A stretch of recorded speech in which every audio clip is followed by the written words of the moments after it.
నమస్కారం. నిన్ననే భగవంతుడి దయ వల్ల KNM 12368 ప్యాడీ స్టోరేజ్ చేసేయడం జరిగింది. చేసిన 2 గంటలకే వర్షం భయంకరంగా రావడం జరిగింది. ఇది ఒక సంతోషకరమైన విషయం. ఏంటంటే మనం బయటపడిపోవడం, దాదాపు 4 రోజులు ఎండబెట్టిన ప్రతి క్షణం ఎండ రావడం ఒక సంతోషకరమైన శుభసూచకం. అదేవిధంగా రాత్రి పూట కప్పెట్టేయడం, ఉదయాల పూట మళ్ళీ వాటిని తెరిచి ఎండబెట్టి ఆరబెట్టి 14% తీసుకురావడం జరిగినది. KNM 12368 ఒక ముగిసిన అధ్యయనం. మళ్ళీ నవంబర్లో మళ్ళీ తెలంగాణ సోనా వేయడం జరుగుతుంది.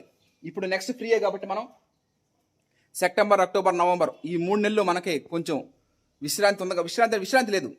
ఇక నెక్స్ట్ పుస్తకాలు, రైస్ కొన్నటువంటి రైస్ వినియోగదారులందరికీ బుక్స్ పంపించే రీతిలో మనం పంపించడం జరుగుతూ ఉంటుంది. రైస్ వినియోగదారులకి, కుటుంబ సభ్యులకి, బంధువులకి, స్నేహితులకి, శ్రేయాభిలాషులకి బుక్స్ పంపించడం జరుగుతుంది. అదేవిధంగా రైస్ కూడా. Okay, thank you.